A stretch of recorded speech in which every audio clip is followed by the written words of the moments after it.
everyone, it's Cape Girl here today to do a video on my leopard gecko, Livia. We're gonna introduce her. You hear some background noise, I do apologize. We are right next to the guinea pig cage.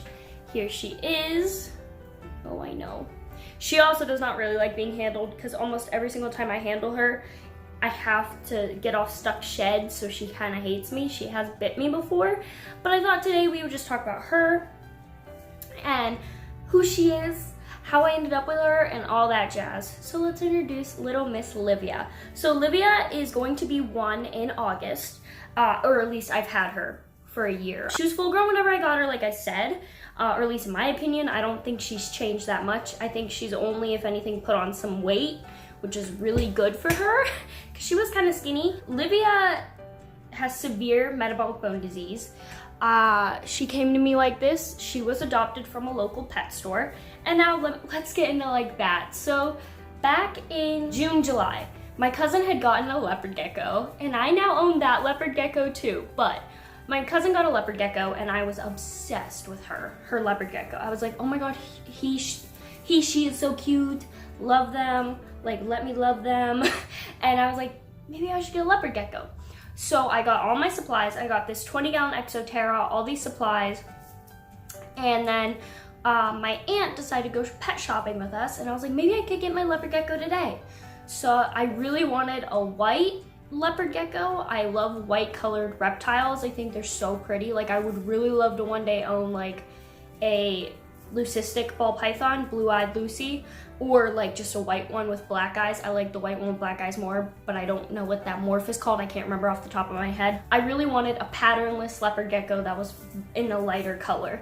And we were going to these pet stores. I was getting all these like little supplies, like little decor and stuff. Then we went to this one local pet store, and I really didn't think they'd have leopard geckos at all. I ran over and I saw her, Livia, in this tank with loose substrate, dirt, a log hide, a dirty water bowl with 3 other leopard geckos. Giant crickets were in the tank with them, and all 3 of the leopard geckos were emaciated and had severe metabolic bone disease. They were so emaciated and skinny that it was almost like they were flat. Like it was gross. And I immediately was like, I need her. Like I can't leave her here. I was like, she's what I want. I will take care of her.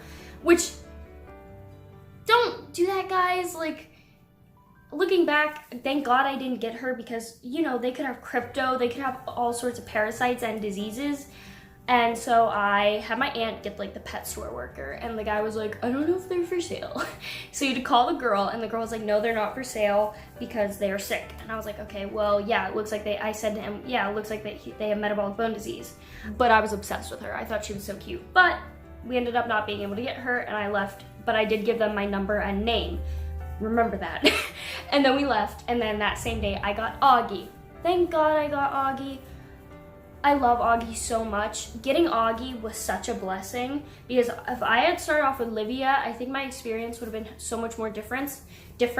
Owning Augie first and getting to tame a young leopard gecko and getting to experience watching him grow really helped me with learning how to take care of Livia. So thank God I got Augie. So then a few weeks after I saw all these sick leopard geckos, I sent in an email giving them recommendations on how they can make these leopard geckos healthy again. So I pretty much sent them an email saying that leaving crickets in the tank is very unsafe, and the crickets were way too big for them to eat, and I said that they should try feeding smaller things and not leaving them in the tank, and then I said they need to dust their food before they give it to them. So yeah, I sent in that email, and I left again like my contact information just because I felt so bad because these leopard geckos were not in the correct conditions to get healthy again. One day I was tutoring this boy for my school, and a phone call in August, and I was like, okay, give me a minute, let me answer this. So I went outside and I answered it, and they were like, hi, this is, I'm not gonna name the pet store, but hey, this is us. We saw that you wanted a white leopard gecko. And I was like, oh crap. I was like, I already have a leopard gecko. I don't really have like room for another one. No, I was really just interested in the one in the tank. I'm not really looking for any right now, just that one in the tank. And they were like, oh, well that one we can't sell because of her condition. And I was like, yeah, I was only really interested in that one. You know, I just like that one. And the girl was then like, you can adopt her. And I was like, what?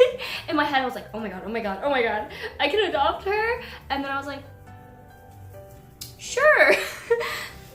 Can I call you back? And they were like, yeah. And I got off the phone and I was like, oh crap, I can go and get this leopard gecko. And then in my head I was like, okay, I have a 10-gallon at home I can keep her in. All I need is a heat mat, a thermostat, some decor. Like, it's not that big of a deal. And I was gonna be moving into my new room soon anyway, so it wasn't really like the end of the world. So I talked to my dad and my dad was like, okay, fine. He's like, whatever. And then we went to the pet store and I was like, hi, I'm here to adopt the leopard gecko. Well, I called them first and they were like, okay. Yeah, I got her. And they gave me a little paper saying I adopted her. I had to pay $5. So they didn't get any profit from her. And so then the lady told me that she had been putting calcium in her water bowl with the 3 other leopard geckos. All 3 of them were still there in the same setup and everything. And she took her out and she's like, yeah, I think it was genetic. She said, yeah, this last shipment all had MBD and we think it was genetic. And she said she took her to the vet. So she has been to my personal vet. That is who they used. She gave her to me. They wrote her down as a blizzard, but I don't think she's a blizzard. She was like pet quality. I don't know what her morph is. If anything, I would say she's a Murphy patternless because she's not really white. She has like tints of like yellow and brown and this purpley color. So yeah. And then I took Livia home and I put her in the 10-gallon and she ate right away, which was a huge difference between her and Augie. Augie was a baby when I got him, so he didn't eat the first day. It took Augie like a week to eat. Her right away. Ate a dubia roach, ate a superworm, I think. Great little girl. And now, fast forward, she is amazing. Like, she's an amazing gecko. I think she's so cute and so much fun. She has so much personality.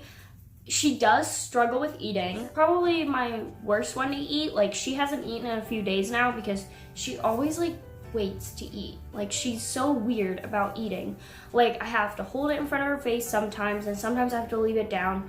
And if it's not a mealworm, she won't eat it sometimes. And if it doesn't move the way she wants it to, she won't eat it. And then sometimes she'll try to bite it, and if she misses, she gives up. She struggles with eating, but she does best on mealworms. She likes her mealworms the most. And since then, she had calcium in her cage. Her MBD hasn't gotten worse. Whenever I got her, I did notice she does have a lot of missing toes. Like, she just kind of has like little nubs, especially her, god damn, you scared the crap out of me. This arm on this side, it has a lot of like little nubs because of her MBD. She wasn't able to get her stuck shed off and they didn't take it off for her. So she does have some necrotic toes and now I help her with every single shed, except for this last shed, guys. She shed again and she was able to get it off all by herself. That's amazing. She was able to get all of her toe shed off. I was so happy. She struggles with that so much and I hate stressing her out, but she was able to do it on her own this time. I was so proud of her. Still am. So right now, the only thing is like she's in a 20-gallon and I was worried she wasn't exploring at all, but recently I have noticed she is crawling around more. She is going in different hides. She does sleep in different hides. I noticed her cork log yesterday. So much fun. She has been exploring more and been moving more, and that was my main concern. I was worried that her quality of life wouldn't be as good because of her metabolic bone disease. There isn't much I can do for this. It's permanent, it's not gonna reverse itself, but I can prevent it from getting worse. And that is the main goal. Like you can see, she has this weird dip, you know, all that.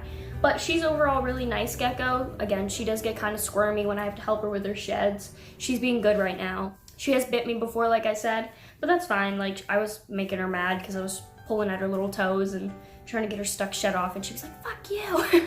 So yeah, she has screamed at me before, but her scream is really funny. It's more like a growl. It's like, wah, wah. It's like really like she doesn't open her mouth. She keeps her mouth shut and then screams. It's weird. Yeah. She's definitely a cutie patootie. I think she's super cute, super nice. Yeah. So that is Miss Livia. I'm so sorry if this was jumbled, but yeah, guys, Miss Livia. Hope you guys enjoyed the video. If you like, subscribe. If you didn't, then goodbye.